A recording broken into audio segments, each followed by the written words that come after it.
आपका पूरा कमरा घूम रहा है, बेड से उठ रहे हो तो लग रहा है बेड ही घूम रहा है, दीवारें घूम रही हैं।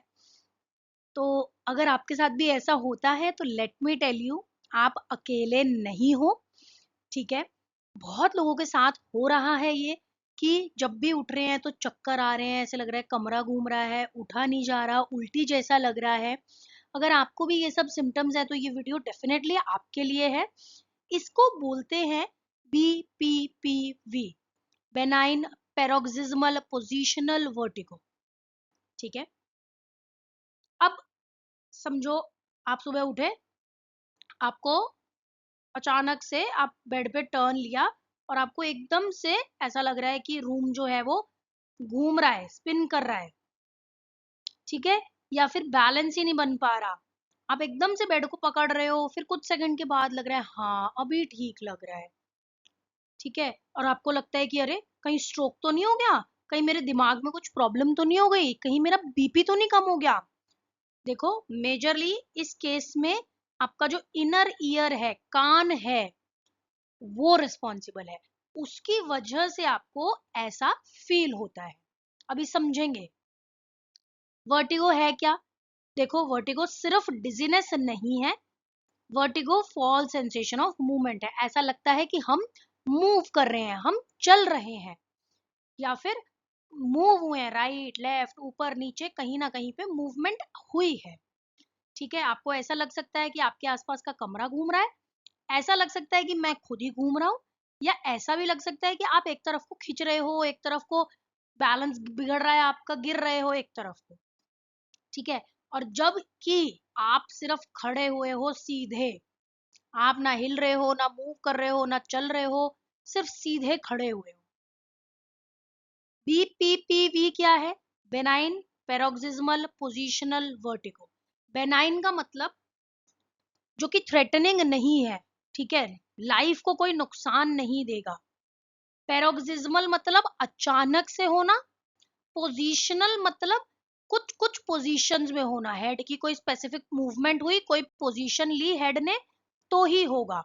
वर्टिगो मतलब स्पिनिंग सेंसेशन, ऐसा लगना जैसे सब घूम रहा है, ठीक है? बहुत कॉमन है ये, ऐसे घबराना मत सोच के कि अरे ये क्या हो गया मेरे साथ, कुछ नहीं हुआ है। कॉमनली कब होता है बीपीपीवी? जब आप बेड में घूम रहे हो, बेड से खड़े होने लगे हो, एकदम से ऊपर देखने लगे हो, या एकदम से नीचे देखने लगे हो, सर धोने लगे हो, अपने बाल धोते हो ना कभी कभी ऐसे सर नीचे करके, उसमें भी होता है। कुछ जमीन से उठाने लगे, या फिर अचानक से आपने अपना सर घुमाया किसी डायरेक्शन में। अब इनर ईयर को समझ लेते हैं। मैंने स्टार्टिंग में बोला कि ये जो प्रॉब्लम है ये आपके इनर ईयर की वजह से है। अब इनर ईयर में ऐसा क्या है जिसकी वजह से ये प्रॉब्लम हो रही है? बड़ी मतलब ऐसे लोग जिनको मैं बताती हूँ कि ये आपके कान के अंदर से प्रॉब्लम है, तो वो बड़े शॉक हो जाते हैं कि कान के अंदर कैसे हो सकती है ये प्रॉब्लम। तो जो आपका कान है ना, इनर ईयर है ना, उससे आपका जो बैलेंस है वो मेंटेन होता है। आपका जो बैलेंस है, कैसे खड़े रहोगे, कैसे बैठोगे, आप जो गिर नहीं रहे हो, वो आपके कान के अंदर से मेंटेन होता है।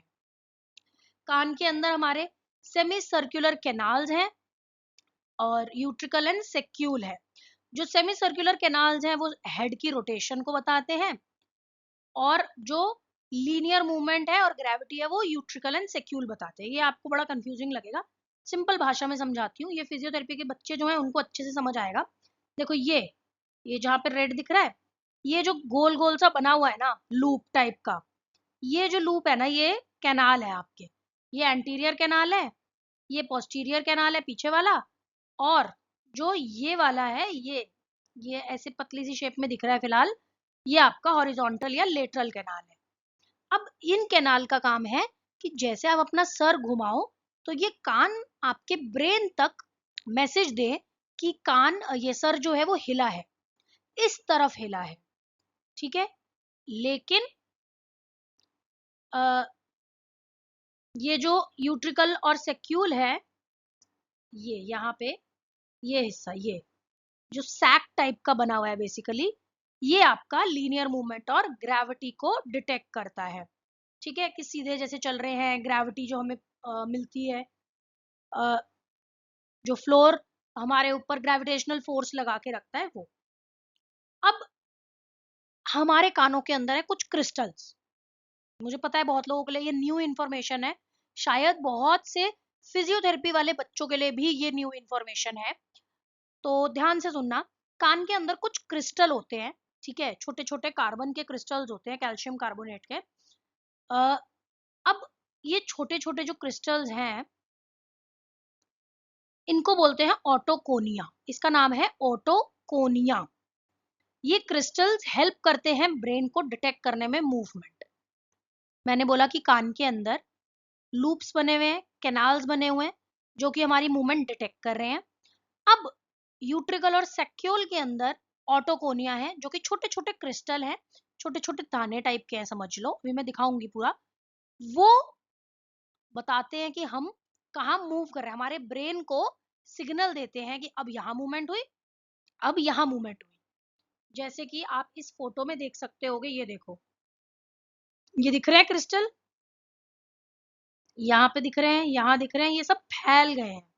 नॉर्मली ये सब फैले हुए नहीं होने चाहिए थे, ठीक है, नॉर्मली ये सब फैले हुए नहीं होने चाहिए थे, लेकिन यहाँ पे दिख रहे हैं हमें फैले हुए। थोड़े से यहाँ आ गए, थोड़े यहाँ है, थोड़े यहाँ पे है, थोड़े यहाँ पे है, ठीक है। नॉर्मली ये एक ही जगह पे सारे इकट्ठे होने चाहिए थे, वो भी मैं दिखाती हूँ अभी आपको। अब इसको समझते हैं हम। क्या है ना कि ये देखो, ये दिख रहा है, ये जो येलो येलो छोटे छोटे से दिख रहे हैं ना, ये है ऑटोकोनिया, जो क्रिस्टल्स हैं हमारे कान के अंदर। ये यूट्रिकल पे है, यही होने चाहिए। अब थोड़े बहुत ना ये डिस्प्लेस होके ये ना झड़ते रहते हैं। अच्छा, हर थोड़े टाइम में ना अपने आप ये झड़ जाएंगे, नए बन जाएंगे, झड़ जाएंगे, नए बन जाएंगे, झड़ जाएंगे, नए बन जाएंगे। कभी कभी ऐसा होता है झड़ के बाहर ना निकल के ये यहाँ अंदर घुस गए, ठीक है। अब डिस्प्लेस हो गए, अपनी जगह से यहाँ से हट गए, यहाँ आ गए। अभी मैं पूरा वीडियो में दिखाऊंगी, अभी समझा रही हूँ पहले, ठीक है। फिर हमारा जब हेड मूव करता है ना, तो ये इसी सेमी सर्कुलर कैनाल में घूमते जाते हैं।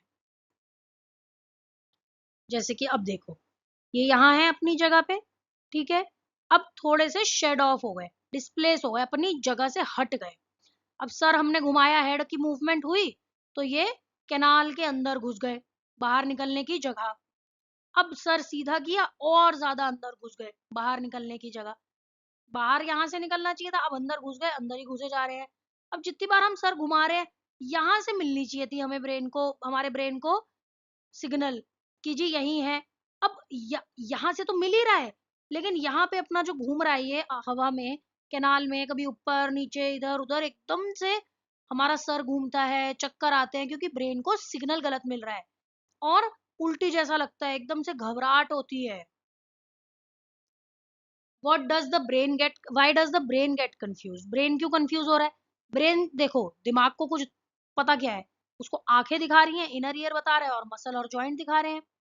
अब आंखें कुछ देख रही हैं, आंखें कह रही हैं भाई सीधा देख रहा है तू, इनर ईयर अलग ही क्रिस्टल्स घुमा रहा है, मसल और जॉइंट कुछ अलग ही सिग्नल भेज रहे हैं। तो सिग्नल जब मैच नहीं करते ना, उसकी वजह से वर्टिगो जैसी फीलिंग आती है। कौन सा कैनाल सबसे ज्यादा इफेक्टेड है? पोस्टीरियर, जो पीछे वाला है वो। तीन होते हैं ना कैनाल, लेकिन सबसे ज्यादा पोस्टीरियर कैनाल इफेक्टेड होता है। सिम्टम्स क्या है बता चुकी हूँ मैं आपको, दोबारा बता रही हूँ। कमरा घूमता हुआ लगेगा, पोजीशन जैसी चेंज करोगे एकदम से बहुत ज्यादा उल्टी जैसा लगेगा या सर घूमेगा। कुछ सेकंड के लिए ही होता है, फिर ठीक हो जाता है। उल्टी जैसा लगेगा, बैलेंस खराब होगा, चलने लगोगे तो ऐसा लगेगा गिरने लगी हूँ, गिर गिर जाऊंगी, या गिर भी जाते हैं बहुत लोग। फिर डर लगता रहेगा कि सर ना घुमाए हम। सिम्टम्स जो कि बीपीपीवी नहीं है। कहीं आप सोचो अच्छा मुझे तो हो रहा है तो यही होगा। अब अगर पूरा दिन लग रहा है कि पूरा दिन सर घूम रहा है, चक्कर ही आए जा रहे हैं, तो वो बीपीपीवी नहीं है। हेयरिंग लॉस हो रहा है तो भी नहीं है।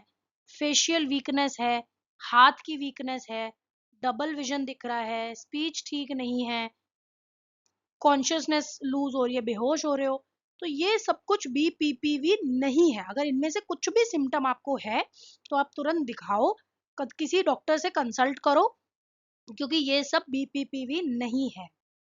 अब बीपीपीवी और नॉर्मल डिजीनेस में क्या फर्क है? बीपीपीवी में स्पिनिंग होगी, पोजीशन से ट्रिगर होता है, छोटा सा एपिसोड होता है कुछ सेकंड का, लेकिन जनरल डिजीनेस में पूरा टाइम आपको ऐसे सर हल्का ऐसे अजीब सा लाइट हेडेडनेस सी भारी भारी सा लगता रहेगा।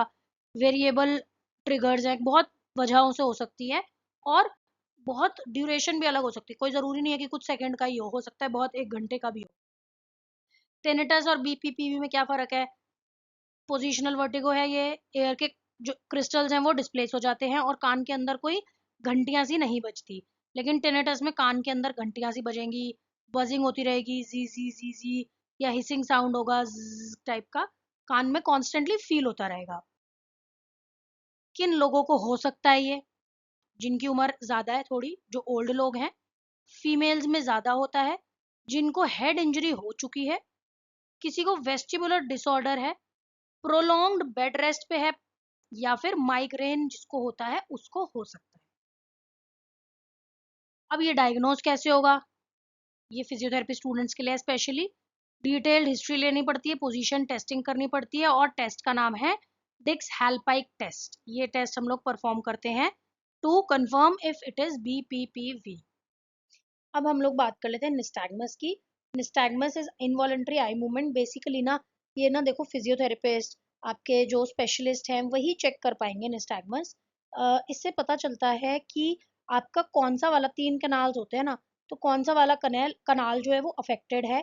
जैसे कि जो पोस्टीरियर कनाल है उसके अंदर अप सेटिंग आईज होती हैं, एंटीरियर कनाल में डाउन सेटिंग आईज होती हैं, उसके बाद हॉरिजॉन्टल कनाल में हॉरिजॉन्टल ही आपकी आईज मूव करती है। इनवॉलंटरी मूवमेंट है basically, just to figure out कि कौन से कनाल में डिस्प्लेसमेंट है क्रिस्टल्स का।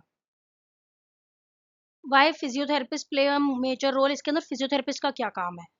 हमारा काम है बैलेंस असेस करना, पोजिशनल टेस्ट करना, देखना कौन सा कनाल इफेक्टेड है, मैंने बताया था ना निस्टैग्मस के थ्रू, रीपोजिशनिंग मैनोवर्स लगाना, एंड रिहैब एक्सरसाइजेस करवाना। ट्रीटमेंट क्या है इसका? क्रिस्टल्स को रिपोजिशन करना। ठीक है, हमारा गोल ये है कि क्रिस्टल्स को हम वापस उसकी जगह पे पहुंचा दें, कुछ स्पेसिफिक हेड मूवमेंट्स करवाकर। एप्लेज मैनोवर होता है इसके ट्रीटमेंट का नाम। इस वीडियो में मैंने एप्लेज मैनोवर ढंग से पूरा प्रॉपर कवर नहीं किया है। अगर आपको जानना है या सीखना है एप्लेज मैनोवर, तो मैं उसकी वीडियो डेफिनेटली अपलोड कर दूंगी। आप मुझे कमेंट्स में बताना कि हाँ मैम, हमें सीखना है या हमें इसके बारे में जानना है, तो ही अपलोड करूंगी मैं। ठीक है, सबसे कॉमन ट्रीटमेंट पोस्टीरियर कनाल बीपीपीवी के लिए एप्लेज मैनोवर ही है। इसका बेसिकली पर्पस ये है कि ये डिस्प्लेस क्रिस्टल को वापस यूट्रिकल में ले आता है। और भी कुछ मैनोवर्स हैं, सेमोंट, बारबेक्यू रोल, गुफोनी, लेकिन हम लोग एप्लेज मैनोवर ही यूज करते हैं।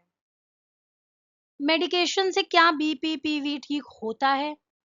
देखो, ऑनेस्ट आंसर दूं तो नहीं, क्योंकि मेडिसिन से ना आपके चक्कर आना, उल्टी जैसा लगना, ये सब कम हो जाता है, टेम्पररी रिलीफ मिल जाता है इन चीजों से, सिम्टम से बेसिकली। लेकिन क्रिस्टल्स को तो नहीं वापस ला पाएगा ना दवाई आपका। क्या बीपीपीवी दोबारा हो सकता है? हाँ, हो सकता है। कॉमन है दोबारा हो जाना, लेकिन ट्रीटेबल है, क्योर है इसका, तो घबराने की बात नहीं है। इमरजेंसी केयर किसको लेनी चाहिए? अगर आपको डिजीनेस लग रही है, साथ में वीकनेस है, फेस ड्रॉप कर रहा है, स्पीच आपकी स्लर हो रही है, ठीक से आप बोल नहीं पा रहे हो, डबल विजन हो रहा है, बहुत सर में दर्द हो रहा है, या चलने में तकलीफ हो रही है, तो आपको तुरंत इमरजेंसी केयर में जाना चाहिए। Thank you for watching. Subscribe कर देना और ऐसी वीडियोस के लिए। कमेंट में बता देना कोई डाउट हो या एप्लेज मैनोवर सीखना हो तो।